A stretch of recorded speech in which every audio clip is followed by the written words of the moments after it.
Jadi setelah kita ngatur niat kita yang benar, maka jangan lupa ikutin panduan Nabi. Ikutin panduan Nabi. Ya. Jadi kita bagaimana caranya? Selalu menanyakan bagaimana Nabi SAW makan, minum, berumah tangga, bekerja, berteman, berekonomi, berpolitik, semua kita mengikuti Nabi SAW sebagai suri tauladan.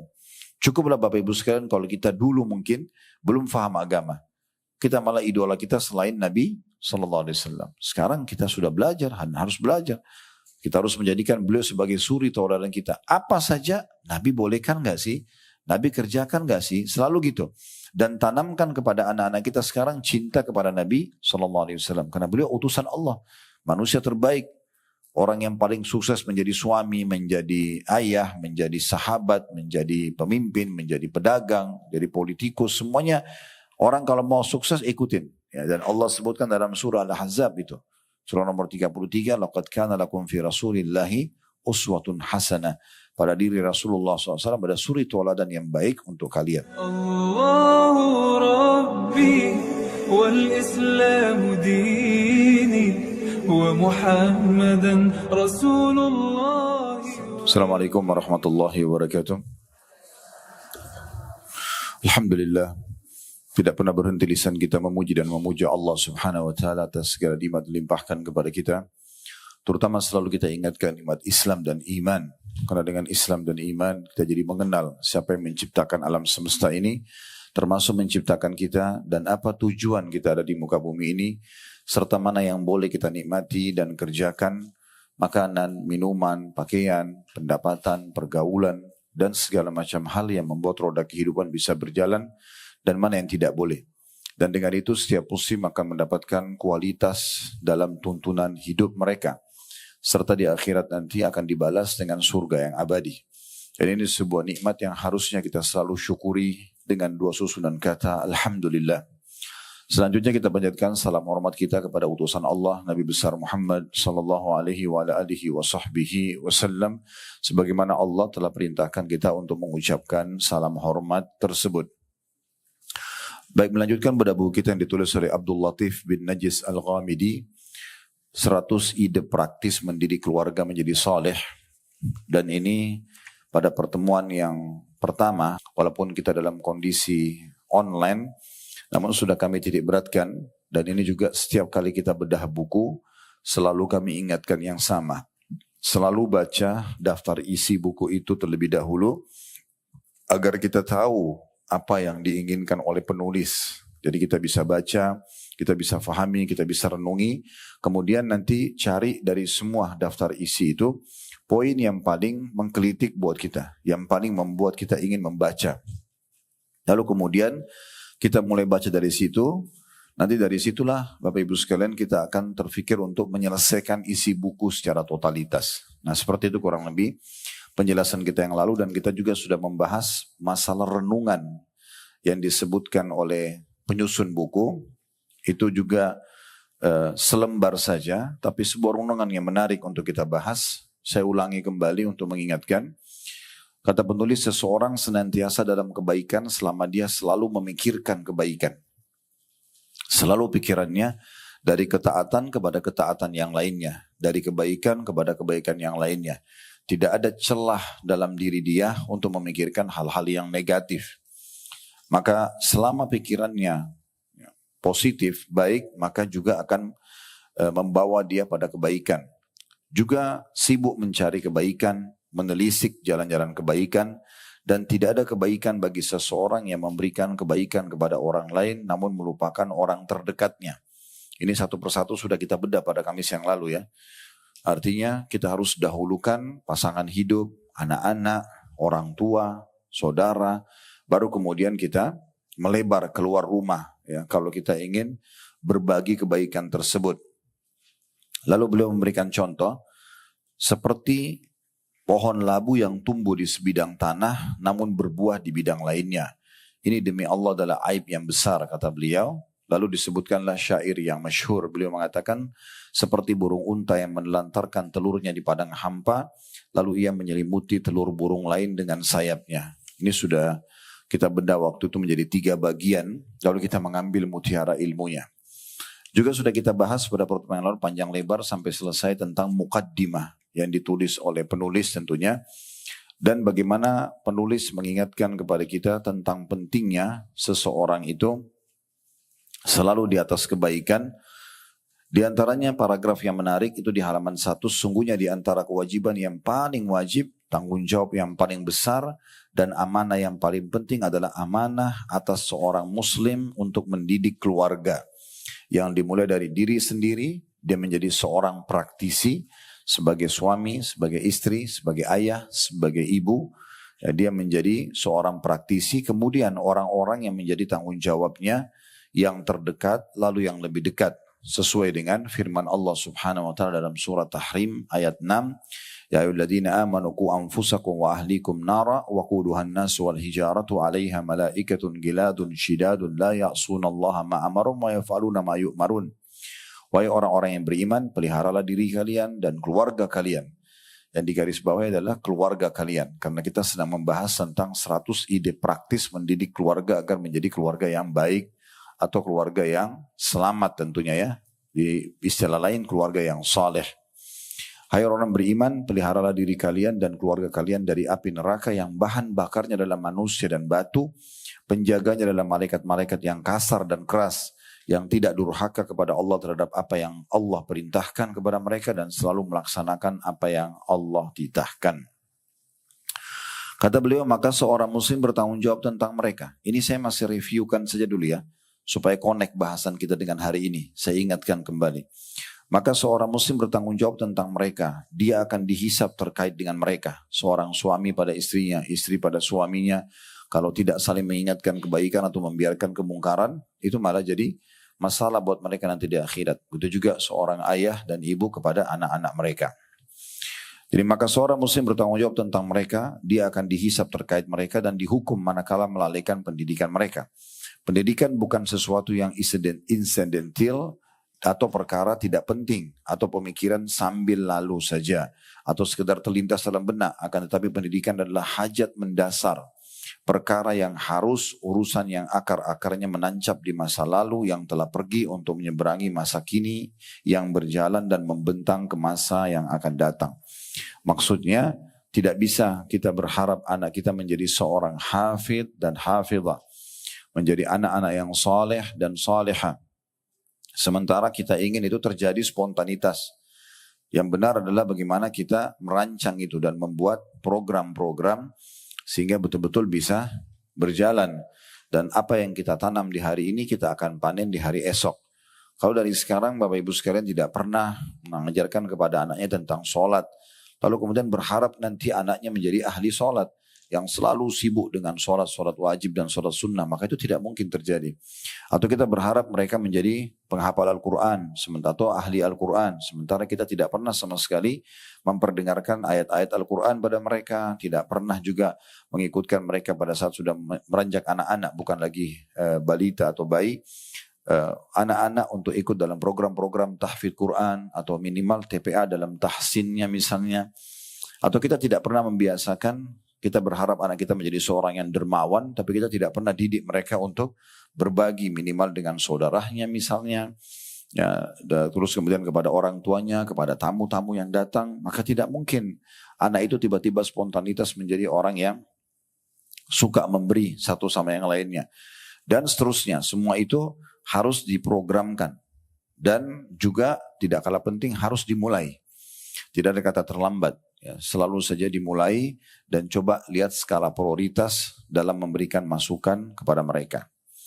Lalu penulis masih menyinggung, saya akan baca mungkin 2-3 paragraf lagi baru kita pindah ke materi kita. Saya tidak akan ulangi semuanya apa yang kita bahas pada yang lalu ya. Tetapi poin-poin ini sebagai wakil atau mewakili apa yang kita bahas yang lalu. Kata beliau, kesolehan keluarga itu di halaman 3 ya, di paragraf pertamanya. Kesolehan keluarga adalah sebuah nikmat besar.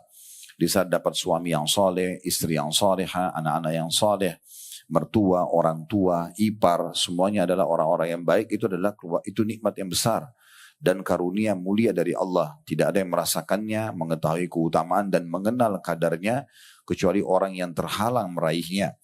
yang mana hatinya dibekap oleh kebalikannya dan kalbunya dibelenggu oleh yang berlawanan dengannya.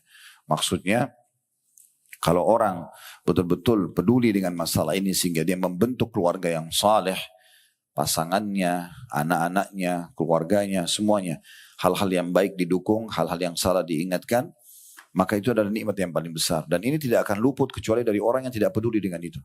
Bagi dia tidak ada masalah. Mau keluarganya buruk, mau salah, mau anak-anaknya tidak terdidik dalam agama, tidak penting bagi dia. Maka itu berarti luput dari dia nikmat yang terbesar ini. Ya, karena sangat indah kalau kita bersama saling bersaing untuk mencari surga dan ridha Allah Subhanahu wa taala dalam rumah tangga tersebut, penuh dengan kebaikan-kebaikan, ibadah-ibadah dan seterusnya. Lalu kata beliau selanjutnya, sebagaimana setiap tanaman ada penanamnya, setiap harta ada pengumpulnya, maka demikian juga hidayah. Dia memiliki sebab-sebab dan jalan-jalan. Ia juga memiliki penghalang-penghalang dan rintangan-rintangan. Yang wajib dan harus atas setiap muslim adalah mencari jalan hidayah itu dan memanfaatkannya dan mengetahui jalan kesesatan untuk kemudian menjauhinya.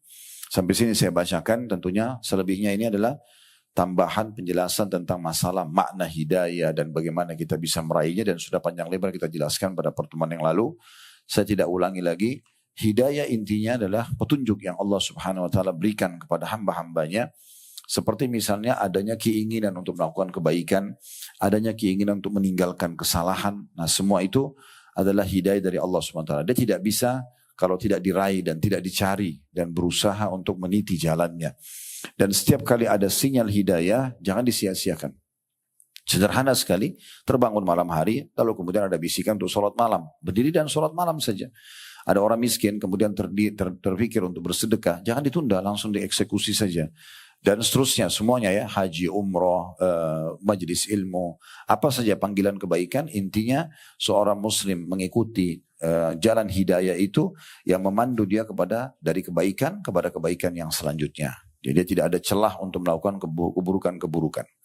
Dan saya sudah pernah berikan satu kaidah dasar, Bapak Ibu sekalian, kalau Anda sibukkan diri dengan kebaikan-kebaikan, maka tidak perlu energi khusus untuk meninggalkan kesalahan. Karena sibuknya seseorang dengan kebaikan akan membuat tertutup semua pintu-pintu kesalahan, gitu kan? Kesalahan atau maksiat terjadi kalau seseorang justru lalai, ya, banyak waktu lowong. Tapi kalau dia sibuk dari program kepada program yang lain, dari mulai bangun tidur sampai tidur lagi, maka otomatis dia akan selalu terpenuhi dengan kebaikan-kebaikan tersebut. Baik, sekarang kita masuk ke materi kita di halaman 7 ya. Jadi halaman 4, 5, dan 6 saya lalui karena ini sudah pernah kita jelaskan pada pertemuan yang lalu. Sekarang kita akan bahas hal-hal mendasar di jalan pendidikan. Kita kan sedang membahas judul kita 100 ide praktis mendidik keluarga menjadi saleh. Ya. Maka kita harus sebelum masuk ke 100 ide itu yang ada di halaman 25 ya. Yang menarik sini penulis mengajarkan kepada kita untuk berbagi pengalaman dan ilmu itu dari halaman 7 sampai halaman 24 hanya pondasi dasar dalam pendidikan. Supaya nanti kita bukan hanya sekedar berbagi ide. Ingatkan ini, ingatkan itu, larang ini. Hanya langsung masuk kepada teori saja. Tapi beliau ingin teori-teori itu pada saat dipelajari, maka sangat mudah untuk diamalkan. Karena kita memang dasarnya sudah punya pondasinya. Ibaratnya kalau rumah, pondasinya kuat, maka bangunan di atas juga akan kuat. Dibandingkan kita hanya bicara teori saja, oh nanti jendelanya di sini, nanti jenis batunya itu, nanti catnya warna ini, tapi tidak ada pondasi bangunan, maka tidak akan pernah terjadi bangunan yang kokoh tentunya. Baik, di halaman 7 itu, jadi akan dibahas tentang masalah pondasi dasar atau hal-hal mendasar dari jalan pendidikan. Yang pertama saya bacakan, lalu kemudian kita masuk kepada syarah dan penjelasan. Menurut penulis, pendidikan adalah ibadah. Itu dulu digarisbawahi. Jadi dalam Islam pendidikan adalah ibadah. Selama ibu dan bapak ingin belajar, dan itu adalah hal yang tidak dilarang dalam agama. Apakah pendidikan agama, apakah pendidikan ilmu dunia, ya. Apakah itu masalah teknis saja untuk memudahkan urusan-urusan kita misalnya. Mungkin cuma sekedar belajar resep masakan atau mencari panci yang bagus saja untuk supaya masakannya baik. Tujuannya tidak ada pelanggaran agama di situ, tetap itu bisa bernilai ibadah di sisi Allah Subhanahu wa taala. Syekh Abu Bakar Jazair rahimahullah, seorang ulama yang 40 tahun mengajar di Masjid Nabawi dan beliau sudah meninggal tentunya. Salah satu buku beliau kami bedah namanya Minhajul Muslim. Kalau yang pernah ikutin di YouTube itu sudah 1000 lembar, kurang lebih semua kami sudah bedah kecuali bab warisan saja yang belum. Syekh ini punya satu ide yang sangat menarik dan menurut saya ini adalah ide yang brilian ya, karena beliau mengatakan sebenarnya dalam pembagian hukum-hukum agama dalam ilmu fikih ada wajib, ada sunnah, ada haram, ada makruh, ada mubah. Wajib Bapak Ibu kerjakan dapat pahala, ditinggalkan berdosa. Seperti sholat wajib, puasa Ramadan, zakat dan seterusnya. Dikerjakan pahala, ditinggalkan berdosa.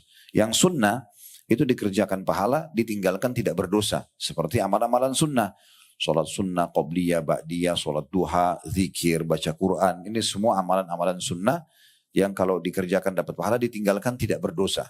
Tapi memang kehilangan banyak keutamaan. Ada yang haram. Kalau dikerjakan berdosa, ditinggalkan dapat pahala. Seperti orang berzina atau orang berbohong atau riba. Dia tahu itu haram, dia tinggalkan. Dia tidak mau kalau itu haram. Maka meninggalkannya dapat pahala. Gitu kan? Kalau mengerjakan dapat dosa, meninggalkan dapat pahala. Ada yang makruh.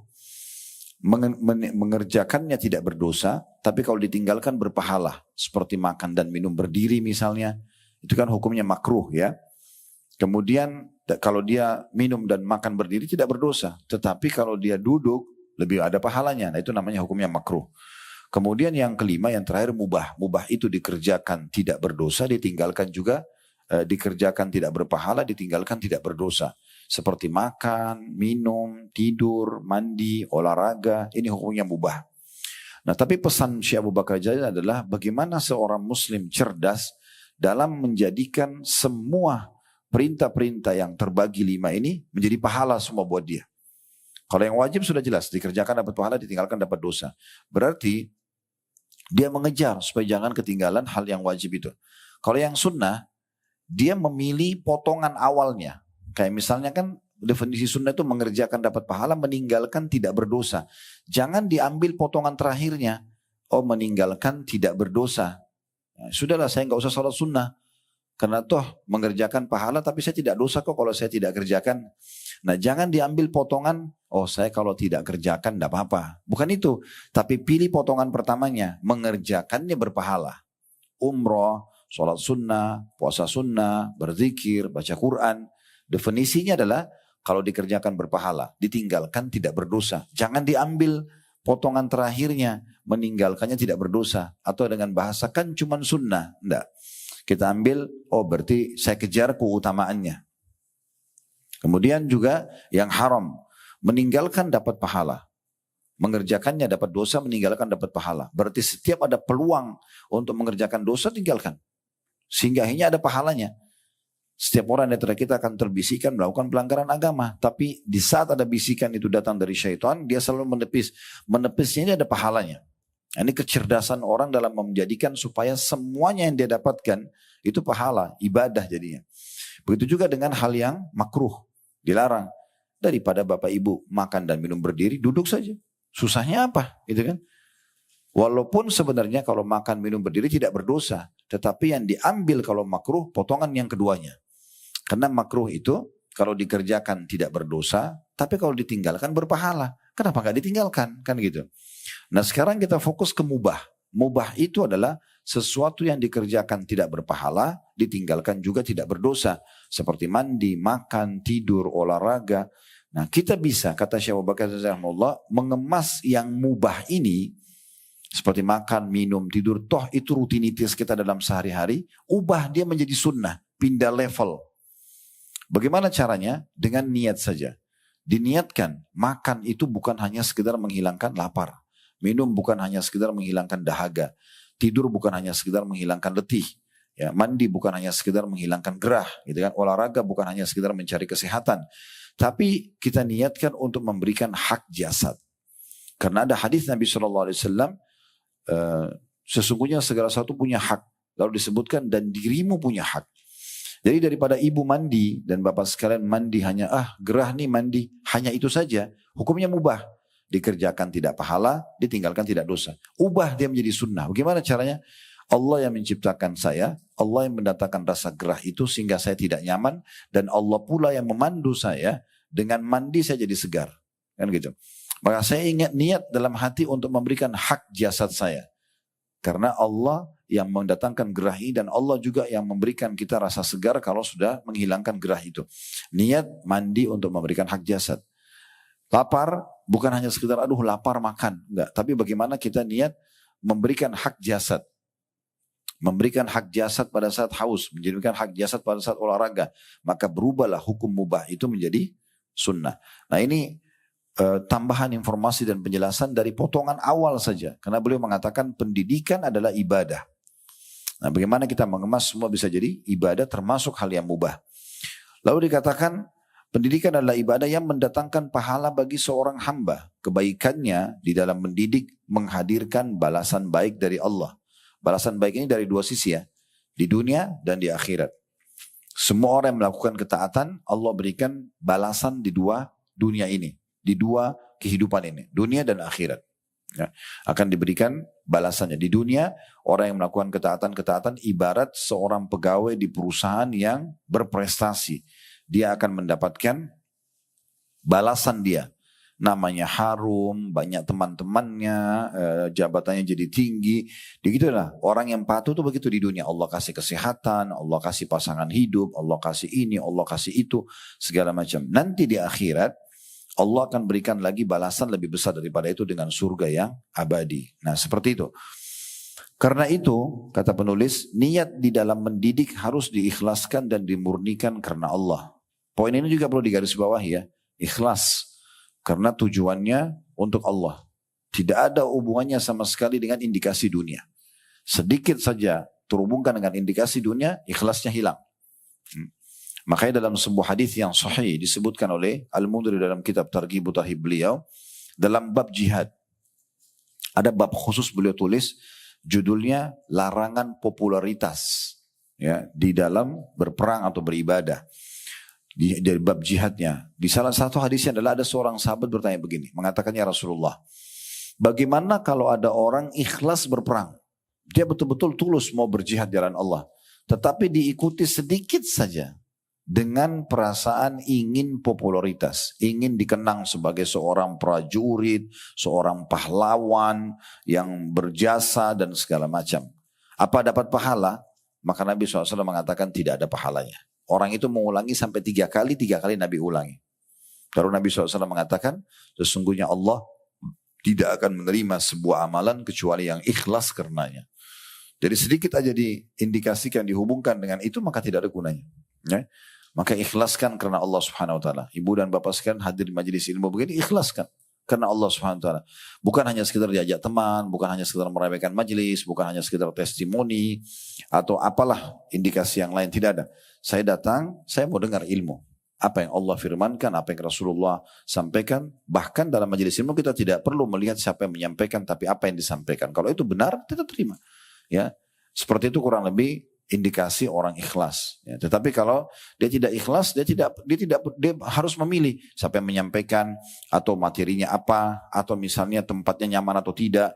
Dia banyak hubungannya. Atau ada nggak si fulan datang? Kalau si fulan datang, berarti saya juga mau datang. Berarti urusannya masalah itu semua. Atau nanti bisa nggak ya, saya mau hadir majelis tapi nanti saya mau bisnis ya, nanti saya mau ini dan itu nggak usah dihubungkan, majelis ilmu saja. Nanti setelah itu kalau ada yang kita mau selesaikan urusan-urusan yang lain silahkan ya. Tetapi tidak ada hubungannya sama sekali dengan masalah ini ya. Ini dimasukkan dengan ikhlas. Seorang muslim tidak patut berlelah-lelah dalam mendidik untuk dikatakan bahwa dia telah mendidik dengan baik, atau agar disanjung bahwa dia telah mengarahkan segala daya dan upaya dalam rangka membimbing keluarganya, atau agar dikatakan bahwa dia adalah pendidik yang ahli atau pengajar yang mahir. Allah Subhanahu wa taala berfirman, "Wa ma umiru illa liya'budullaha mukhlishina lahuddin." Mereka semua orang-orang beriman itu tidak diperintahkan kecuali agar beribadah kepada Allah dengan mengikhlaskan agama atau ketaatan kepadanya. N-nya besar kata ganti Allah. Surah Al-Bayyinah ayat 5. Statement Umar radhiyallahu anhu di mana beliau menukil hadis Nabi SAW, innamal a'malu binniyat. Ya, bukan statement sebenarnya, tapi ini hadis yang dinukil dari Umar radhiyallahu anhu Innamal a'malu binniyat. Sesungguhnya amal-amal itu tergantung dari niat-niatnya. Jadi semuanya tergantung niatnya. Kalau hadis ini panjang ya. Hadis ini dikenal dengan hadis tentang masalah niat dan tentang masalah hijrah. Jadi di masa Nabi SAW dulu ada dua orang laki-laki. Mereka hijrah ke Madinah. Tetapi yang satu kebetulan memang seorang pengusaha. Dan dianya meninggalkan hartanya. Dirampas oleh orang-orang Quraisy di Mekah.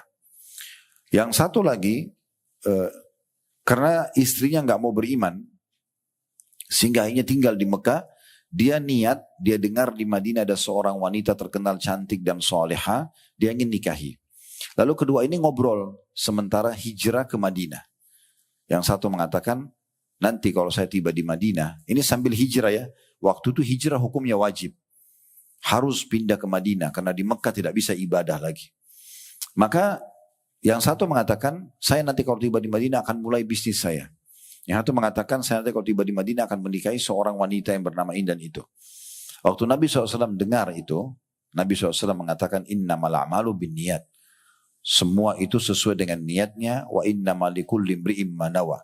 Dan semua orang akan diberikan balasan sesuai dengan kadar niatnya dia atau sesuai dengan niatnya dia. Wa man kana hijratu ila Allahi wa rasuluh atau ila wa rasulih, siapa yang hijrahnya karena Allah dan Rasulnya, fa hijratuhu ila Allahi wa rasul. Maka dia dapat pahala karena hijrah untuk Allah dan Rasulnya. Wa man kana hijratu lidunya yusibuha. Dan siapa yang niat hijrah karena dunia yang dia ingin kejar. Tadi si laki-laki yang pertama bilang, saya kalau tiba di Madinah nanti, dia tidak fokus lagi ke masalah hijrahnya. Tapi dia fokus nanti bisnis kalau dia tiba di Madinah. Siapa yang niatnya ingin mengejar dunia, awimra'atin yang kihuha, atau seseorang, ini orang laki-laki yang kedua tadi, mau menikahi seorang wanita, fahijratu ila mahajara ilai. Maka hijrahnya hanya mendapatkan apa yang dia inginkan saja. Artinya nanti di Madinah dia bisa bisnis, dan nanti dia kalau di Madinah mungkin dia bisa nikah dengan wanita itu, tapi tidak ada pahala hijrahnya. Ya. Jadi mirip kalau kita tarik contohnya, kalau Bapak Ibu lagi haji, lagi umroh, udah fokus saja di situ. Gak usah dari awal sebelum berangkat nanti di Mekah mau belanja tas ini, mau belanja parfum itu. Itu nanti, bukan itu tujuan utamanya. Jadi sepanjang jalan nanti kalau habis umroh ya, bahkan tidak pakai istirahat langsung mall duluan. Jadi memang niatnya ke situ.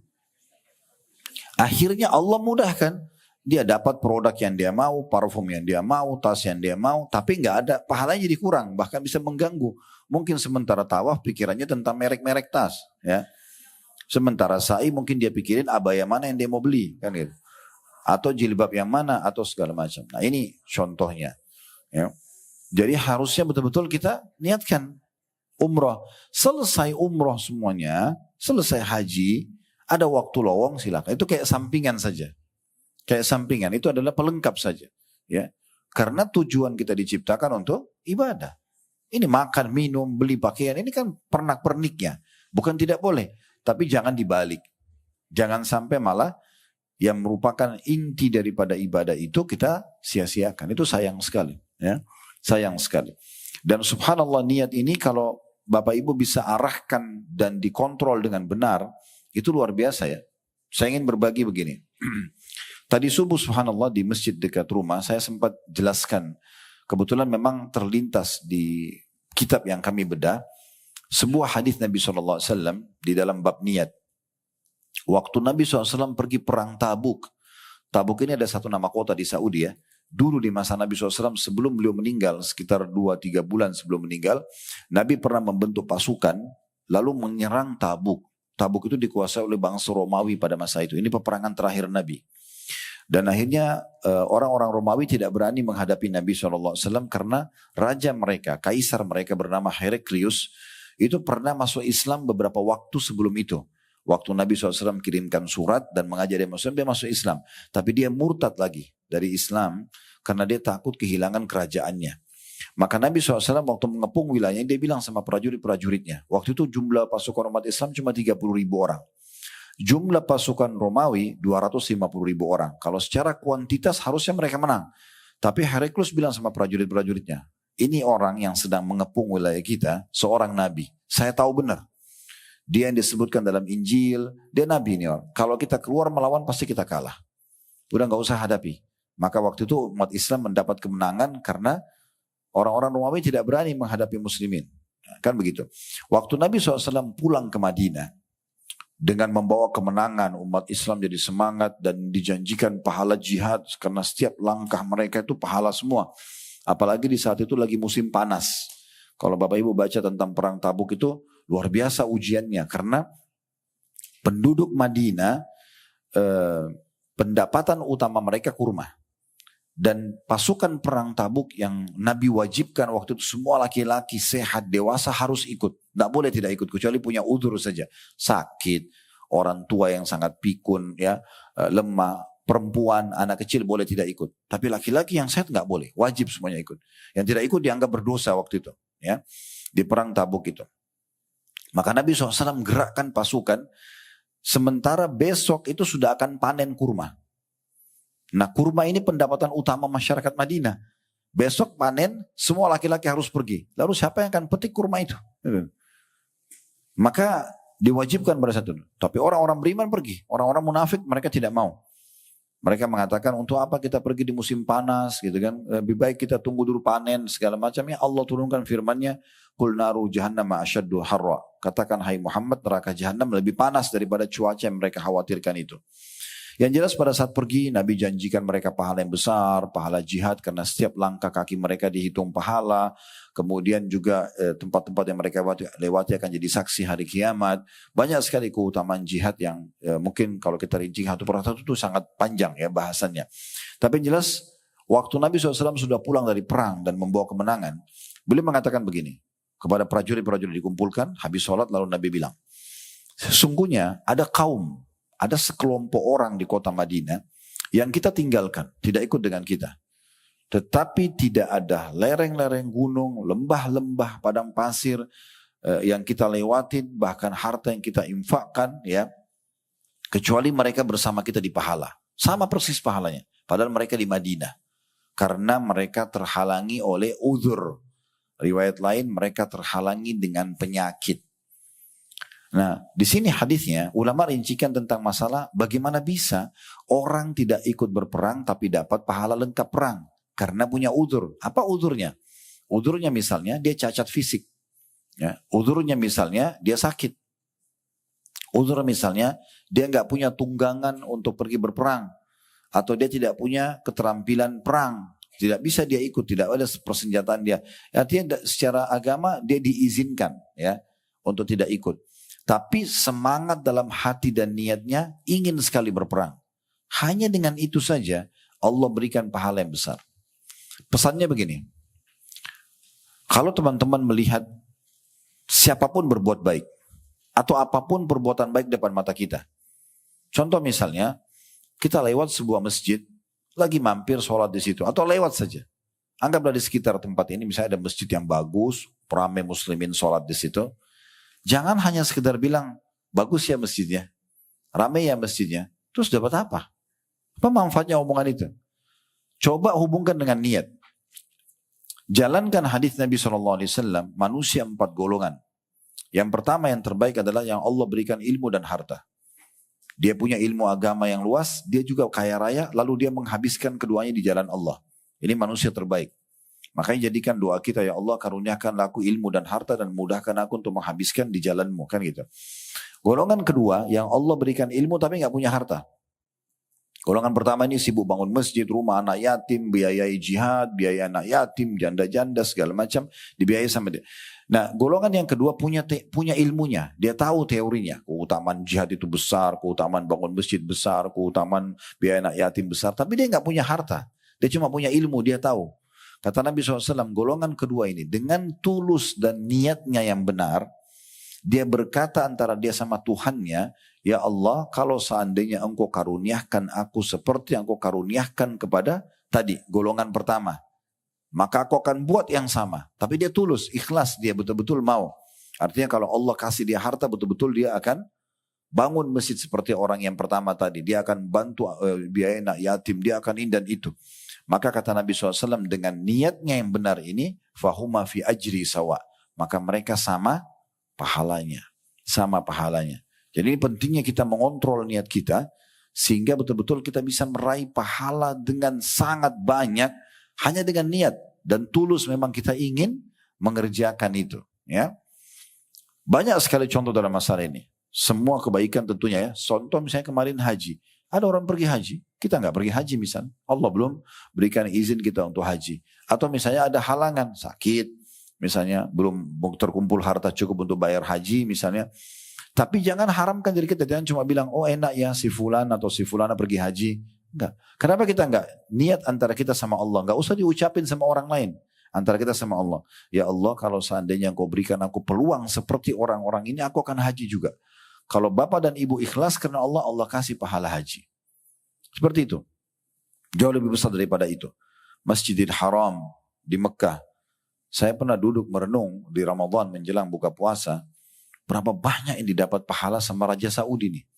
Orang tawaf, orang sa'i, orang sholat, orang buka puasa di situ. Dan tidak pernah berhenti 24 jam. Itu kan karunia Allah kepada mereka luar biasa. Allah jadikan mereka jadi penguasa di sana. Allah bukakan mereka pintu rezeki mereka. Dan juga muncul ide dan keinginan dalam hati dengan keimanan mau mengerjakan itu. Karena ada juga orang yang punya harta, punya jabatan tapi dia nggak gunakan untuk akhiratnya. Kalau ini mereka gunakan, mereka renovasi masjid, mereka jaga, muliakan Ka'bah, mereka mudahkan urusan para jemaah haji, jemaah umroh misalnya. Maka pahala yang luar biasa mereka panen. Pertanyaan sederhana, apakah hanya cukup kita bilang, oh Raja Saudi pahalanya besar ya, oh masjidnya bagus ya, oh tempat sa'inya luas ya, hanya itu? Apa manfaatnya? Kenapa enggak raih pahala dari situ?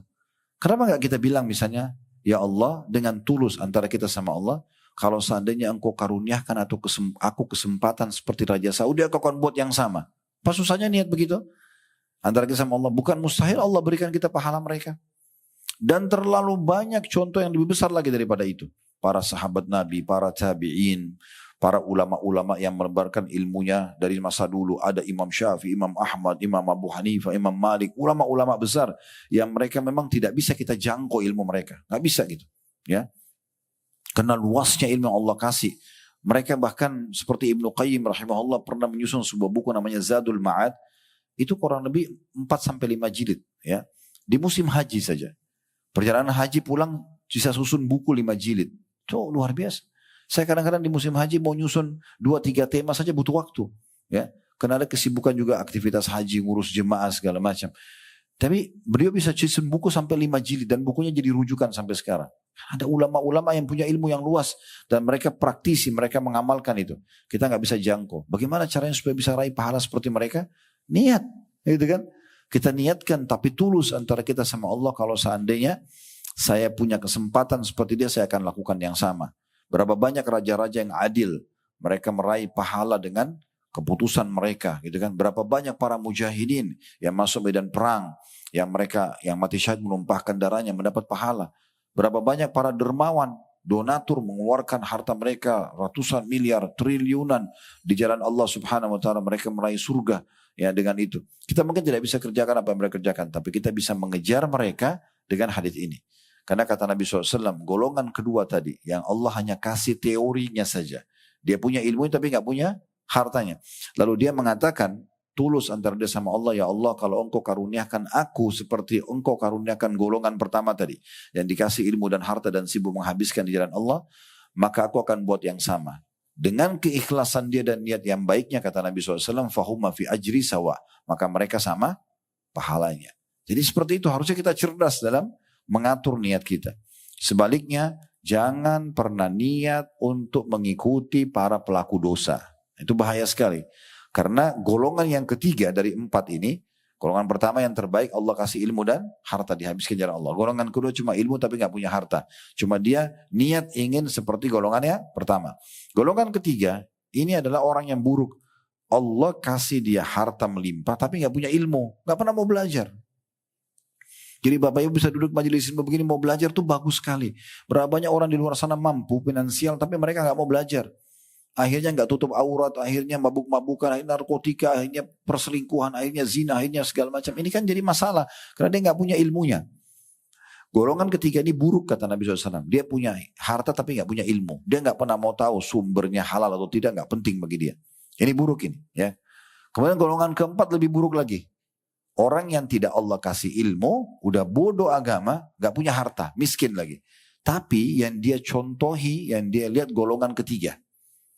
Yang tadi punya harta tapi habis untuk bangun diskotik, karaoke, mabuk-mabukan, judi, segala macam. Dia bilang golongan keempat ini, kalau seandainya saya punya dengan niatnya ya, kalau seandainya saya punya kesempatan seperti si fulan, golongan ketiga tadi, yang sibukkan habiskan hartanya di maksiat kepada Allah, saya akan buat sama seperti dia. Kata Nabi SAW, fahuma fi wazri sawa. Mereka dalam dosa sama. Jadi kalau orang buat dosa jangan ikut-ikutan. Oh itu orang kaya dia karena dia bangun diskotik atau karaoke terbesar di Jakarta atau di Asia Tenggara. Kalau saya juga sama peluang seperti dia saya akan buat. Sama dosanya. Jadi jangan ikut-ikutan. Kalau kebaikan kita ikut-ikutan. Nah itu yang dimaksudkan di sini ya. Baik, kita lanjutkan paragraf selanjutnya di halaman 8.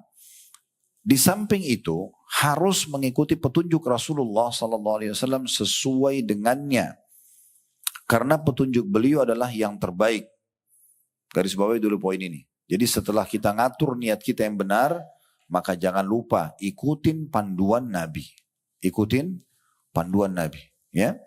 Jadi kita bagaimana caranya? Selalu menanyakan bagaimana Nabi SAW makan, minum, berumah tangga, bekerja, berteman, berekonomi, berpolitik, semua kita mengikuti Nabi SAW sebagai suri tauladan.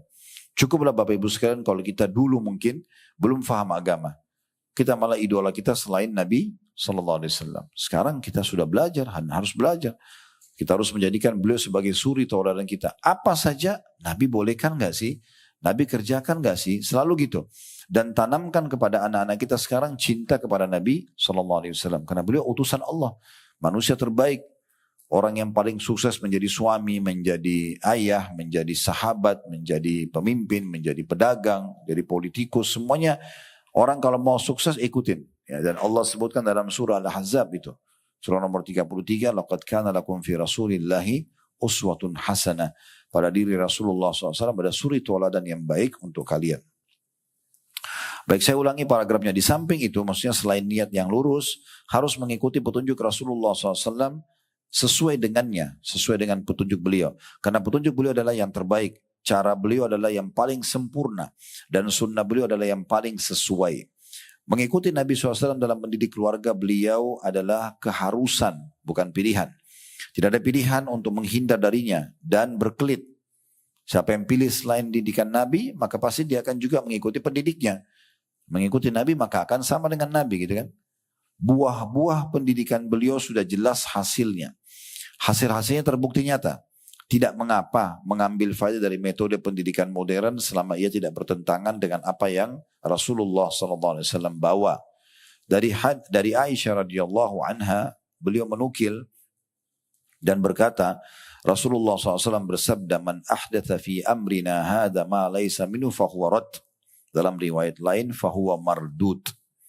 Barang siapa yang membuat-buat ajaran baru dalam agama kami ini, apa yang bukan darinya, maka ia akan tertolak. Ini diriwayatkan oleh Bukhari, ada putun nomor 4 di bawah dan juga Muslim. Dalam riwayat lain disebutkan, fahuwa mardud, maka akan tertolak dari pemiliknya. Oleh karena itu metode selain metode yang diajarkan Nabi SAW sebenarnya itu ya berarti kita seperti pilih sesuatu yang biasa dibandingkan dengan yang terbaik. Itu nggak bisa. Makanya kita harus melihat bagaimana pendidikan Nabi SAW. Dikatakan selanjutnya meneliti sunnah Nabi SAW dan mengkaji metode beliau dalam mendidik keluarga beliau lebih dari sekedar memadai sehingga yang selainnya tidak diperlukan dan tidak dibutuhkan. Pergilah ke samudra dan tinggalkanlah anak-anak sungai. Sinar lampu tidak lagi dibutuhkan seiring tersibaknya cahaya pagi. Maksudnya ini bahasa kiasan. Penulis mengatakan, ya, tinggalkan sudah metode-metode pendidikan selain Nabi SAW yang seperti ada manfaatnya tapi kecil. Seperti sungai-sungai atau kolam-kolam kecil. Dan pergi kepada samudra yang luas. Yaitu pendidikan Nabi SAW. Tinggalkan semua sinar lampu yang kecil. Kalau sudah ada cahaya matahari yang terang, misal.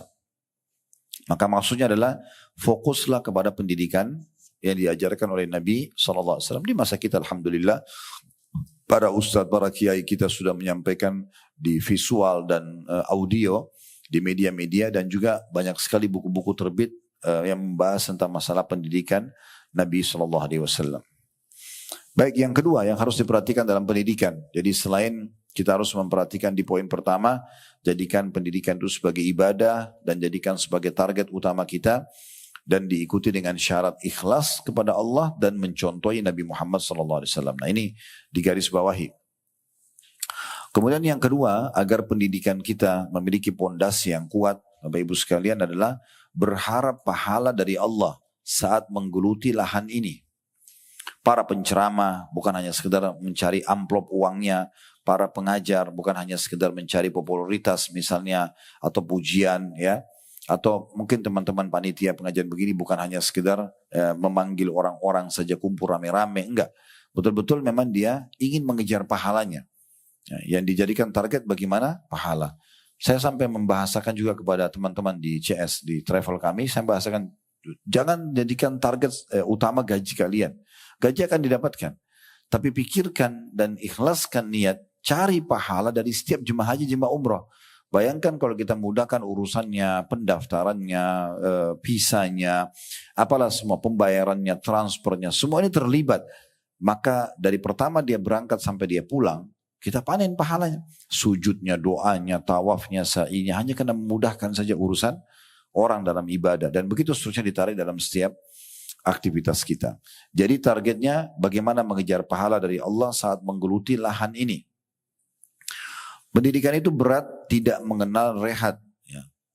Panjang dan tidak berkesudahan. Tidak ada namanya batas. Oh, saya sudah pernah belajar agama kok, pengajian 1 tahun, 2 tahun, itu tidak ada. Terus menerus, ya. Serta tanggung jawab yang tidak bisa ditawar. Karena negosiasinya harus selalu kita merasa itu tanggung jawab kita.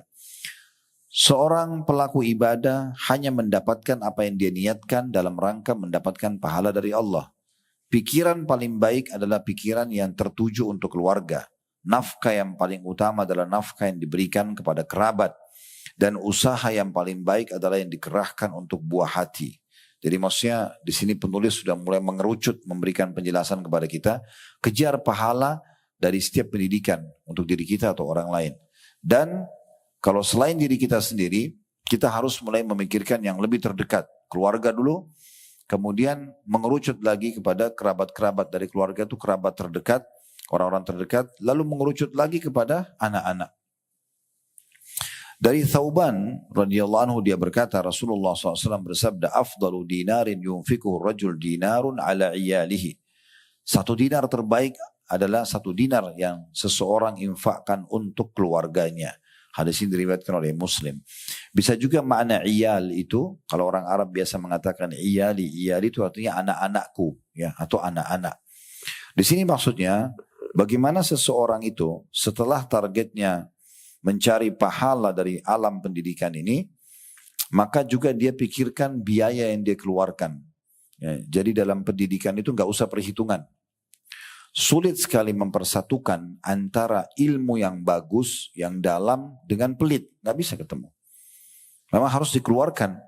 Untuk mendapatkan kualitas dibutuhkan biaya. Kita biaya gitu ya, kita mengeluarkan biaya. Maka itu penting. Jadi wajar saja orang tua misalnya membiayai sekolah anaknya walaupun mahal demi untuk mendapatkan kualitasnya. Itu memang wajar gitu. Ya. Jadi tidak bisa ketemu antara seseorang yang pelit dengan mau mendapatkan ilmu yang luas, itu susah sekali. Ya, tidak mau berkorban beli buku, tidak mau berkorban untuk biaya transportasi, tidak mau berkorban untuk ini dan itu percuma. Jadi dia nggak bisa apa-apa. Ya, di masa dulu para ulama memberikan wasiat tentang masalah ini, banyak sekali pendapat mereka, tapi saya rangkumkan kurang lebih mereka mengatakan ilmu itu kesimpulannya hanya akan maksimal didapatkan bila seseorang meluangkan waktunya, energinya, hartanya. Ya, jadi harus bergabung semua itu. Dia luangkan waktu, dia luangkan energi dia. Waktu dia memang bukan hanya kapan ada waktu. Enggak, saya harus belajar gitu kan. Kemudian energi, memang dia duduk, dia dengar, dia nanya, dia nulis, dia ini dan segala. Dan juga hartanya. Dia harus keluarkan harta dalam pendidikan. Supaya dia tentunya akan mendapatkan yang terbaik. Nah di sini, karena bahasan masalah keluarga, lebih mengerucut kepada pendidikan anak-anak. Nah di sini juga saya ingin mengingatkan kembali, pernah kita singgung ini ya. tentang masalah pentingnya pendidikan agama untuk anak-anak. Bapak Ibu sekalian, kalau kita dulu baru bisa mengaji di umur 30 tahun, baru bisa mendengarkan atau sering mendengarkan hadis di umur 40 tahun, atau mempraktikkan sunnah-sunnah Nabi malah lebih dari umur itu misalnya, maka jangan diwariskan pada anak-anak hal yang sama. Udahlah nggak apa-apa nak nggak pakai jilbab. Dan ibu juga dulu pakai jilbabnya umur 40 tahun kok.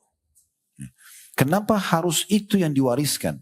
Kenapa kita nggak tutup kesalahan kita justru kepada anak-anak tersebut? Ya, dari kecil mereka sudah dibiasakan jilbab misalnya. Kalau kita dulu belum kenal sholat, kecuali di umur ya 20 tahun, 25 tahun misalnya, baru kita rutin atau 30 tahun. Kenapa enggak anak-anak dari umur 5 tahun, 6 tahun mereka sudah terbiasa ikut sholat. Sehingga pada saat mereka balik, mereka sudah tidak perlu disuruh lagi untuk sholatnya. Kan gitu. Dan seterusnya, masalah sedekah, masalah menuntut ilmu, masalah segala macam ini ditarik dalam masalah itu. Dan ini jangan ditunda-tunda ya. Saya punya seorang kerabat dulu, saya main ke rumah, kemudian saya lihat ada anaknya kecil, perempuan. Lalu saya ingatkan, kenapa anak ini nggak dicoba pakaiin jilbab? Oh kesian masih kecil. Alasannya begitu, masih kecil. Masih kecil juga nggak ada masalah. Masalahnya apa? Dan mereka kadang-kadang ada juga alasan karena panas. Tapi anaknya dipakein topi, ya sama aja. Gitu. Bedanya apa jilbab dengan topi gitu kan? Sama aja ditutup gitu. Tapi subhanallah berjalan waktu, masuk SD. Saya sempat main lagi, saya ingatkan lagi. Ini anak gak disuruh pakai jilbab. Ya, oh, nanti aja kesian masih kecil. SMP juga begitu, sudah mulai balik. Kenapa gak disuruh pakai jilbab? Oh ya nanti, mungkin SMA. Ya. Pas SMA, saya memang sengaja diundang khusus untuk tolong nasihatin supaya pakai jilbab. Gimana caranya? Dari awal sudah kita ingatkan subhanallah. Kalau sekarang, dia udah punya teman, udah punya lingkungan, udah punya pola fikir, udah beda. Dia akan di sini nanti kalau sudah SMA itu ya, itu umur di mana dia sudah bisa membandingkan siapa yang lebih berpengaruh dalam dirinya, temannya atau ibunya, temannya atau ayahnya. Kapan temannya lebih berpengaruh, lebih banyak muji dia, lebih banyak loyalitas dan loyalitas pada dia, maka dia akan lebih pilih teman-temannya. Bahkan dia siap tinggalkan rumahnya, kan gitu. Udah nggak bisa. Kenapa enggak dari awal gitu? Sayang sekali ini. Ini kadang-kadang orang tidak berpikir seperti itu ya. Maka dari awal harus ditanamkan itu. Baik, selanjutnya masih masalah infak yang terbaik buat keluarga dan untuk mendapatkan pendidikan terbaik. Tidak usah perhitungan. Tentu di sini beda antara orang yang memilih kualitas, mempertemukan kualitas dengan biaya, ya. Dengan orang yang pelit beda ya. Kalau misalnya ada orang tua, ibu dan ayah, mereka punya pilihan sekolah A dan B. Dua-duanya ada biaya, tapi yang sekolah B lebih murah. Cuma kualitasnya tidak kalah dengan A. Gak ada masalah dipanggil sekolah B. Jangan nanti kemudian ribut suami istri, memang kamu cuma mau memilih sekolah yang lebih murah. Bukan. Kalau emang bertemu kualitas pendidikannya sama, tidak ada masalah. Ya, untuk tidak mubazir juga tidak ada masalah. Tetapi jangan sampai kita tidak mau masukkan anak kita ke tempat pendidikan. Ini kita bicara pendidikan agama ya. Kebanyakan orang subhanallah pendidikan agama itu dianggap sampingan. Ya, kalau pendidikan umum mau bayar berapa saja. Pendidikan agama itu wah ribut kalau mau dikeluarkan biaya. Padahal sebenarnya penting sekali. Ya, penting sekali. Atau kadang-kadang dianggap kalau dalam masalah agama nggak pula keluarkan biaya. Ya. Tapi kalau yang umum boleh ikuti atau keluarkan biaya yang besar. Ini sangat unik ya. Pemahaman yang keliru gitu. Padahal sebenarnya pendidikan agama dan pendidikan secara umum memang butuh biaya. Dari hadis Abu Mas'ud Al-Badri radhiyallahu anhu bahwasanya Nabi SAW bersabda, "Innal muslima idza anfaqa ali nafaqatan wa huwa yahtasibuha kanat lahu sadaqah." Sesungguhnya bila seseorang muslim mengeluarkan nafkah untuk keluarganya sementara dia berharap pahala dari Allah, maka ia adalah sedekah baginya. Di sini tentu hadis ini datang secara umum ya. Tetapi penulis menariknya ke pendidikan. Dikatakan semua orang mendidik namun tidak semua orang mendapatkan pahala karenanya. Oleh karena itu berhati-hatilah. Ya. Jadi intinya sebenarnya bagaimana seseorang itu menginfakkan hartanya yang terbaik ya agar dia bisa mendapatkan juga hasil yang terbaik dari pendidikan tersebut. Ya. Baik, selanjutnya kita akan tutup dengan poin nomor 3 ini ya. InsyaAllah ke depannya nanti kita akan lanjutkan di poin nomor 4 karena ini masih panjang bahasannya ya. Masih ada poin nomor 5, poin nomor 6, poin nomor 7, 8, 9, ini masih banyak. Tapi kita akan cukupkan dengan 3 poin pada kesempatan ini. Di poin yang ketiga, dalam pondasi dasar pendidikan, sesungguhnya hidayah dalam arti penciptaan iman, ya, taufik kepadanya dan keteguhan di atasnya bukan di tangan Anda, akan tetapi di tangan Allah. Dialah yang memberikannya kepada siapa yang dia kehendaki dengan karunia dan rahmatnya, dan menghalanginya dari siapa yang dia kehendaki dengan keadilan dan hikmahnya. Yang wajib atas Anda hanya hidayah dalam bentuk menunjukkan, mengarahkan, menasihati dan membimbing. Karena itu jangan melalaikan dan meremehkannya. Lalu diangkat dalil, setelah dalil ini baru saya jelaskan ya. Firman Allah Subhanahu wa taala dalam surah Al-Qasas ayat 56, "Innaka la tahdi man ahbabta walakinnallaha yahdi man yasha." Sesungguhnya engkau wahai Rasul, hai Muhammad, tidak dapat memberikan petunjuk kepada orang yang kau cintai, tapi Allah lah yang memberikan petunjuk kepada orang yang dia kehendaki. Di poin nomor 3 ini ada pesan yang penulis ingin sampaikan, yaitu kalau kita sudah berusaha, Bapak Ibu sudah berusaha, udah suruh anaknya sholat, udah suruh tutup aurat, udah ajarin halal haram, ternyata takdir Allah berbeda. Anak ini jadi durhaka, anak ini malah tidak patuh, anak ini malah jauh dari agama. Nah, ini yang disinggung oleh penulis di sini. Asal Anda sebagai orang tua sudah berusaha dan ternyata anak itu ternyata belum dapat hidayah, maka kita harus faham memang Allah dengan hikmahnya memilih itu semua. Contoh Nabi Nuh. Nabi Nuh itu Bapak Ibu sekalian berdakwah di kaumnya 950 tahun. Bukan waktu yang sedikit. Tahu siapa yang menolak dakwanya? Istri sama anaknya. Ya. Makanya Allah jadikan perumpamaan istrinya Nabi Nuh dan istrinya Nabi Lut. Allah mengatakan kanata tahta abdain, keduanya berada di bawah 2 hamba kami yang salihin, yang saleh dua-duanya. Lut, Nuh dan Lut alaihissalam. Tapi hidayah tidak datang kepada istri keduanya dan kepada anaknya. Nabi Nuh sudah nasihatin, Nabi Lut sudah nasihatin, sampai Nabi Nuh itu waktu sudah naik semua orang di atas kapal, anaknya kalau tidak salah bernama Kan'an. Itu dia ingatkan sama Nabi Nuh, naiklah anakku ke kapal ini, supaya kau selamat. Dia mengatakan tidak, saya akan pergi ke gunung dan saya bisa selamat dari banjir. Kata Nabi Nuh, tidak ada keselamatan hari ini. Allah sudah berfirman ini akan dibinasakan semua, selamatkan. Tapi karena dia tidak mau dengar ayahnya, dia tetap naik ke gunung, maka tenggelamlah dia. Waktu melihat tenggelam, Nabi Nuh AS sedih. Lalu mengatakan, ya Allah, sungguhnya dia adalah bagian dari keluargaku. Maka Allah membantah dalam Al-Quran mengatakan, sungguhnya dia bukan keluargamu lagi. Sehingga dia mengerjakan amal yang tidak saleh. Nah, di sini ada satu poin yang kita harus faham berhubungan dengan takdir Allah. Ya, hidayah atau petunjuk itu, kita hanya bisa menawarkan ke orang lain. Suami bisa nasihatin istrinya, istri bisa sampaikan ke suaminya, orang tua pada anaknya, anak pada orang tuanya, teman pada temannya. Tapi tidak bisa kita paksakan. Gak bisa kita paksakan. Mungkin hikmah Allah SWT memang dia tidak dikasih petunjuk. Dan Allah lebih tahu sebagai penciptanya. Ini banyak terjadi ya.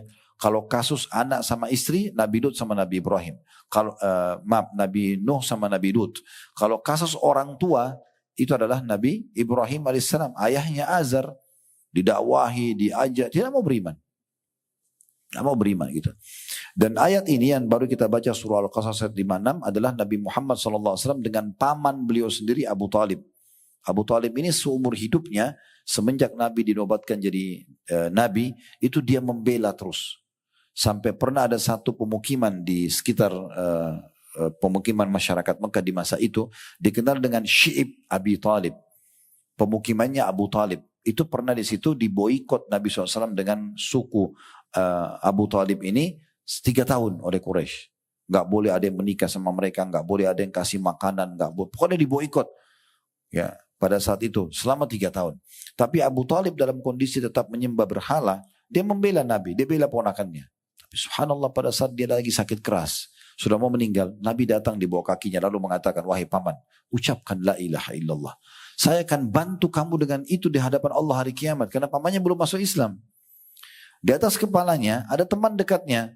Ya, Umayyah bin Khalaf, Abu Jahal, tokoh-tokoh Mekah mengatakan, hai Abu Talib, kalau kau ucapin itu, kami akan kenang keburukan dari kamu. Maka dia ucapin kalimat terakhirnya, saya hanya bersama dengan kaum saya. Lalu meninggal, tidak sempat syahadat. Nabi sedih. Ya Allah, ini tinggal orang ini bilang la ilaha illallah masuk surga nih.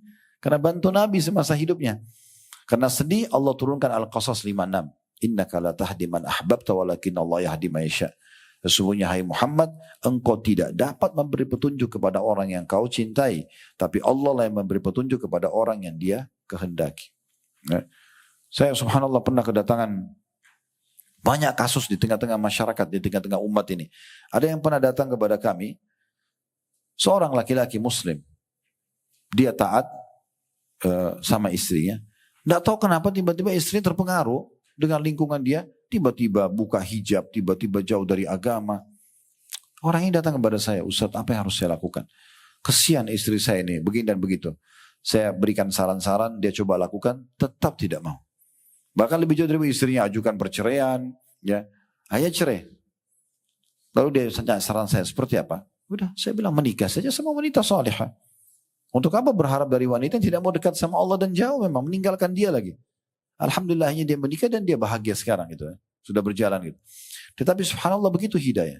Ada orang memang datang petunjuk dia tolak, dia nggak mau. Memang dia pilih jalan yang salah atau akhirnya ujungnya bisa ke neraka gitu kan.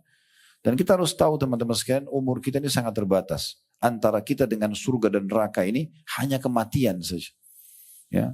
Makanya Nabi SAW mengatakan surga lebih dekat kepada salah seorang dari kalian daripada tali sendalnya sendiri. Kita sholat, kita puasa, tutup aurat, kontrol diri kita dari hal-hal haram. Misalnya kita kerjakan ketaatan, mati masuk surga. Gitu teorinya kan. Dan neraka lebih dekat kepada seorang dari kalian daripada tali sendalnya sendiri. Dia riba, dia gosip, dia menipu, dia segala macam. Meninggal dan sempat tahu masuk neraka. Sederhana sekali. Jadi pemisah antara kita sama masuk neraka ini cuma kematian dan itu sebentar. Misterius sekali, kita nggak tahu kapan datang. Mati kalau datang tidak kenal orang sakit, orang sehat, orang kaya, orang miskin. Dia mati tiba-tiba selesai. Dan hanya dikenang hitungan hari. Oh si fulan meninggal ya. Paling lama 1 generasi, 2 generasi. Sekarang siapa di antara kita sini yang masih mengenal dan tahu nama kakek-kakeknya? Ya? Atau ayah kakeknya? Atau ayah neneknya? Orang nggak ada. Paling jauh dia kenal kakek sama neneknya. Atau mungkin kalau masih hidup, ya ibu, ayah, ibu, neneknya mungkin. Itu pun dia sudah tidak kenal, masih kecil dulu. Ya. Saya ingat dulu yang paling jauh kami kenal kakek kami saja. Ayahnya kakek sudah nggak tahu siapa karena sudah meninggal, kita masih kecil bahkan belum lahir. Itulah kenangan manusia paling jauh. Kecuali bapak ibu punya amal jariah, amal saleh, ilmu yang bermanfaat terus dikenang, dinukil perkataan itu berbeda. Tapi kalau enggak semua hanya akan kenangan sebentar. Maka harus kita selamatkan diri kita sebelum tiba masa itu. Kalau kita dapat hidayah Bapak Ibu sekalian, mau tergerak untuk ibadah kepada Allah, tutup aurat, mengerjakan ketaatan, meninggalkan kemaksiatan, itu mahal sekali. Mahal sekali itu, ya.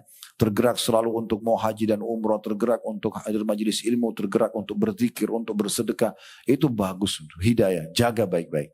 Dan hidayah itu bisa hilang Bapak Ibu sekalian ya, kalau kita tidak merawat dan menjaganya. Bisa hilang dia, ya. Apalagi kalau orang itu terus-menerus menganggap remeh atau maksiat kepada Allah. Bisa hilang secara totalitas. Maka hati-hati sekali. Kemudian Al-Baqarah 272 juga berbunyi, Laisa alaika hudahum walakinallaha yahdi ma yasha. Bukanlah kewajiban wahai Muhammad menjadikan mereka mendapat petunjuk. Nabi Muhammad SAW sendiri tidak bisa memaksa untuk si fulan masuk surga, si fulan harus masuk Islam. Tidak. Berapa kali Nabi sedih karena orang-orang menolak untuk masuk Islam. Pamannya beliau ya, Abdullah itu ayah Nabi, bersaudara kurang lebih 10 orang. Ya. Yang sempat mendapat masa kenabian 4 orang. 2 beriman, 2 kafir. Paman kandungnya Nabi. Yang beriman adalah siapa? Hamzah dan Abbas. 2 ini masuk Islam dan menjadi laki-laki mulia untuk kena masuk Islam. Yang kufur itu Abu Lahab dan Abu Talib. Padahal ini paman dekatnya, gitu kan? Jadi ini contohnya. Jadi subhanallah kita tidak bisa paksakan petunjuk. Allah mengatakan, hai Muhammad, bukan kewajibanmu menjadikan mereka dapat petunjuk. Tetapi Allah lah yang memberi petunjuk kepada siapa yang dia kehendaki. Tapi tetap harus kita bersangka baik dengan Allah ya. Jadi jangan Bapak Ibu bilang, kenapa ya Allah nggak kasih hidayah orang itu padahal orangnya baik. Itu kan kacamata kita. Penciptanya lebih tahu kenapa dia tidak dapat hidayah. Nanti di akhirat semuanya akan terbuka. kenapa orang itu tidak dapat hidayah, kenapa orang itu tidak diselamatkan. Kita akan tahu dengan hikmah Allah subhanahu wa ta'ala. Walaupun di mata kita baik. Berapa banyak kita tertipu teman-teman sekalian dengan penampilan orang. Oh ini soleh dan soleh, tapi ternyata penipu. Berapa banyak terlintas sih? Pembohong, pendusta, segala macam, banyak. Dan Allah buka nanti. Allah akan buka itu ya. Kadang-kadang kita cuma mengatakan, kok bisa ya? Ya bisa. Kuasa Allah. Gitu kan. Baik, kita lanjutkan dengan dalil-dalil ini baru kita tutup insyaAllah. Hadits Abi Dzar radhiyallahu anhu bahwasanya Rasulullah SAW bersabda, qala Allah azza wa jal, titik-titik, ya ibadi kullukum dhalun illa man hadaitu fastahduni ahdikum. Allah SWT berfirman yang artinya, ini terjemahannya dan ini titik-titik maksudnya hadisnya panjang. Tapi penulis mengambil saksi bahasan saja. Wahai hamba-hambaku, kalian semuanya sesat. Kecuali yang aku berikan hidayah. Akunya hanya besar ya. Berarti Allah. Kecuali yang aku kasih hidayah. Maka mintalah hidayah kepadaku. Niscaya aku akan memberikannya kepada kalian. Makna mintalah hidayah. Jangan pernah berhenti memintanya. Nah itu. Makanya kita dalam sholat selalu bilang apa? Ihdina siratal mustaqim. Padahal kita sudah dapat hidayah kan? Kita kan sudah muslim. Kita sudah sholat. Tapi kenapa masih terus baca? Karena pentingnya untuk menjaga hidayah itu. Dia bisa hilang. Kita harus hati-hati. Dikatakan siapa yang menasihati istrinya namun istrinya itu tidak mengindahkan atau tidak terbimbing ke jalan yang benar, maka dia tinggal membuka sepasang kafar kitab Allah. Maksudnya ayat dalam Al-Quran yang berbunyi, Daraballahu mathalan lilladina kafaru imra'ata Nuhin wa imra'ata Lut. Kanata tahta abdaini min ibadina salihaini fakhanatahuma. Falam yugni anhuma minallahi syai'an wa qila dkhulan nara ma'ad dakhilin. Ini tadi ayat yang sempat kami singgung. Ini ayat lengkapnya. Allah membuat perumpamaan bagi orang-orang kafir. Yaitu istri Nuh dan istri Lut. Ya. Keduanya, maksudnya perempuan yang jadi istri kedua Nabi ini, berada di bawah pengawasan dua orang hamba yang saleh di antara hamba-hamba kami. Itu istrinya Nabi. Apalagi kalau cuma istri ustadz, istri kiai. Jangan bilang, oh itu kok istrinya ustadz tidak dapat hidayah. Itu kecil sekali. Istrinya Nabi Nuh sama Nabi Lut Allah kasih perumpamaan. Gitu ya. Dua-duanya perempuan tersebut berada di bawah pengawasan Allah bilang. Diawasi istri ini sama suaminya dua-duanya Nabi. Ya, dua orang hamba yang saleh di antara hamba-hamba kami. Lalu kedua istri itu berkhianat kepada kedua suaminya. Tidak mau ikut hidayah. Tapi kedua suami mereka tidak dapat membantu mereka sedikit pun dari siksaan Allah. Dan dikatakan kepada kedua istri Nabi tersebut, masuklah kalian berdua ke dalam neraka bersama orang-orang yang masuk neraka. Dalam surah At-Tahrim ayat 10. Sungguh ia merupakan sebuah hiburan di sisi ujian yang berat. Nah ini juga terjadi tentu kalau misalnya ada seorang muslimah salihah, dia diuji oleh Allah dengan suami yang fasik, jauh dari agama. Dia nasihatin gak mau dengar. Tidak bisa dipaksakan. Suaminya gak mau sholat, suaminya selalu berzina, suaminya selalu mabuk. Dia sudah nasihatin, dia tidak mau. Dan tidak mau dipaksakan bagaimana? Ya. Kalau memang sudah seperti ini, kita sudah nasihatin, kita sudah ingatkan, baik seorang suami pada istrinya atau seorang istri pada suaminya, jangan berlama-lama. Udah, tutup hidup sama dia, mulai dengan hidup baru sudah. Karena percuma, kita akan dibawa kepada api neraka. Karena ini kan saling tarik-menarik ya. Bisa dia yang menang atau kita yang menang, kan gitu. Dan akan menghabiskan waktu yang banyak. Tentu bukan di hari pertama, tapi setelah ada upaya dan usaha dari kita untuk selalu memandu dia. Kalau sudah tidak bisa ya sudah, gitu kan? Minta sama Allah digantikan yang lebih baik, karena sudah tidak mungkin gitu. Baik, selanjutnya dan ini mungkin dalil yang dua dalil terakhir mungkin ya, yang diangkat oleh penulis di poin nomor 3 ini, dikatakan siapa yang mengerahkan usahanya dan mengeluarkan jeripayanya untuk mendidik anak-anaknya, namun mereka justru malah semakin begal dan berpaling. Bengal ya. Baik. Dan berpaling, maka silakan menyimak dengan kesedihan keluh kesah Nabi Nuh alaihissalam tentang anaknya yang kafir. Ini juga sudah kita singgung tadi ya. Inilah ayat lengkapnya tentang anaknya Nabi Nuh. Disebutkan dalam surah Hud ayat 42 sampai 46. Ya bunayya rqam ma'ana wa la takum ma'al kafirin. Qala sa'awi ila jabalin ya'simuni minal ma'. Qala la 'asimal yawma min amrillahi illa man rahim wa hala bainahumal mawju fakana minal mughrakin. وقيل يا أرض ابلعي ماءك ويا سماء أقلعي وغيض الماء وقضي الأمر واستوت على الجود وقيل بعدا للقوم الظالمين ونادى نوح ربه فقال يا رب إن ابني من أهلي وإن وعدك الحق وأنت أحكم الحاكمين قال يا نوح إنه ليس من أهلك إنه عمل غير صالح فلا تسألني ما ليس لك به علم إني أعيدك أن تكون من الجاهلين. Wahai anakku, kata Nabi Nuh kepada anaknya pada saat sudah akan tenggelam, naiklah ke kapal bersama kami dan janganlah kamu bersama dengan orang-orang kafir. Anaknya malah menjawab, aku akan mencari perlindungan ke gunung yang dapat memeliharaku dari air bah atau banjir yang besar. Nuh berkata, tidak ada yang melindungi pada hari ini dari azab Allah dalam kurung hingga semua akan binasa kecuali yang di atas kapal. Ya, kecuali yang dirahmati Allah, maksudnya yang di atas kapal. Dan gelombang menghalangi antara mereka berdua. Mulailah ombak datang, terpisahlah Nabi Nuh dengan anaknya. Sehingga anak itu termasuk orang-orang yang ditenggelamkan. Dan Allah berfirman, wahai bumi, telanlah airmu, dan wahai langit, ya, atau hujankanlah, ya. Kemudian air pun disurutkan serta keputusan Allah diselesaikan dan kapal itu pun berlabuh di atas gunung Judi, ya. Ada ini sebagian ahli sejarah mengatakan ada di wilayah Turki dikenal dengan Gunung Jud, tapi kebenarannya tidak tahu, tapi disebutkan sini namanya Gunung Jud. Jadi waktu itu Allah suruh langit tuangkan semua airnya, bumi keluarkan semua airnya sampai bertemu antara air dari atas dan bawah, lalu kemudian Allah surutkan kembali. Jadi semuanya binasa pas saat itu, dikenal dengan kiamat kecil. Dan dikatakan oleh para malaikat pada masa itu Allah perintahkan binasalah orang-orang yang zalim.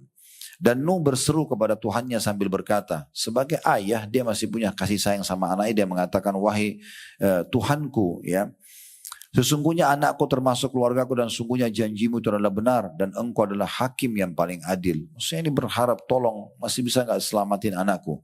Allah berfirman, wahai Nuh, sungguhnya dia bukan termasuk keluargamu yang aku janjikan untuk diselamatkan. Maksudnya sesungguhnya itu adalah perbuatan yang tidak baik. Karena selama ini kau dakwahi selalu dia tolak.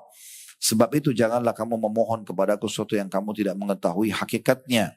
Jadi yang lebih tahu Allah kenapa dia tidak diselamatkan. Sesungguhnya aku menasihatimu, kata Allah kepada Nabi Nuh, supaya kamu jangan termasuk orang-orang yang tidak berpengetahuan. Adakah hiburan bagi hati dan penenang bagi akal yang lebih besar daripada ini? Maksudnya kalau sampai ada orang tua sudah berusaha tapi anaknya tetap tidak mau dengar. Tentu tidak ada yang bisa mengalahkan, karena kalau Nabi Nuh saja sudah berusaha tidak bisa, apalagi kita. Yang penting kita sudah ikhtiar dan kita sudah lepas tanggung jawab di hadapan Allah nanti hari kiamat.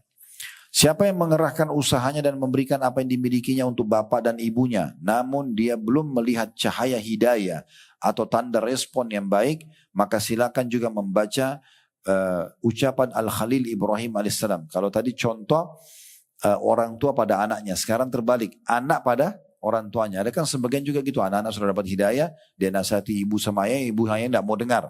Nah contohnya kalau orang tua adalah Nabi Ibrahim kepada ayahnya, imam panutan dalam tauhid dan penyampai hidayah kepada bapaknya Azar. Azar nama ayahnya, ya. Tokoh kesyirikan dan kesesatan. Allah ceritakan dalam surah Maryam ayat 44 sampai 45. Ya abati la ta'budis syaitan. Inna syaitana kana lirrahmani asiyya. Ya abati inni akhafu an yamassaka azabu minar rahmani fatakuna lisyaitani waliya. Wahai bapakku, ya. Ini disebutkan ya abati. Maknanya sebenarnya wahai ayahku tercinta. Walaupun ayahnya dalam kondisi kafir, tetap dihormati oleh Nabi Ibrahim AS, dan ini bagian daripada syariat Allah Subhanahu Wa Taala. Tetap kita sopan santun dengan orang tua walaupun mereka dalam kondisi kafir atau jauh dari agama. Dipanggil dengan baik, wahai bapakku, janganlah kamu menyembah syaitan. Sesungguhnya syaitan itu durhaka kepada Allah yang maha pengasih. Wahai bapakku, sungguhnya aku khawatir kalau kau tetap dalam kekafiranmu ini, bahwa kamu akan ditimpa azab dari zat yang maha pengasih, sehingga kamu menjadi kawan bagi syaitan. Jadi dengan itu, maka jiwa yang berduka akan tenang kalau sampai orang tuanya meninggal tidak sempat syahadat atau tidak sempat taubat. Ya sudah. Kalau tidak sempat syahadat tertutup pintu dah. Ya, sudah tidak bisa lagi kita mohon ampun buat mereka segala macam. Tapi kalau meninggal masih dalam kondisi fasik, muslim tapi masih banyak dosanya, kita masih bisa mohon ampun buat mereka. Kita masih bisa umrah dan haji buat mereka, masih bisa. Yang penting meninggal dalam keadaan Islam. Kalau dalam keadaan kafir mutlak nggak bisa. Makanya Nabi Ibrahim AS tidak bisa memohon ampun buat ayahnya Azar. Nabi Muhammad SAW tidak bisa memohon ampun buat pamannya Abu Talib. Gitu kan? Dengan itu maka jiwa yang berduka akan tenang, pikiran yang kalut akan tentram kembali. Apakah jiwa manusia belum berkenan mengambil pelajaran dari kisah-kisah di atas? Dan ini salah satu pondasi pendidikan. Artinya jangan kecewa, jangan merasa bahwasanya upaya saya sia-sia karena ternyata anak nggak mau ikutin atau orang tua nggak mau ikutin atau pasangan hidup nggak mau ikutin. Itu hidayah. Tugas kita hanya menyampaikan saja. Allahu a'lam. Ini 3 pondasi dalam pendidikan. Kedepannya insya Allah kita akan lanjutkan di pondasi keempat dan beberapa poin yang Allah mudahkan buat kita ya. Sebagaimana saya bahasakan, sebenarnya judul buku ini 100 ide ya. Praktis dalam mendidik keluarga jadi keluarga soleh itu nanti dimulai di halaman 25.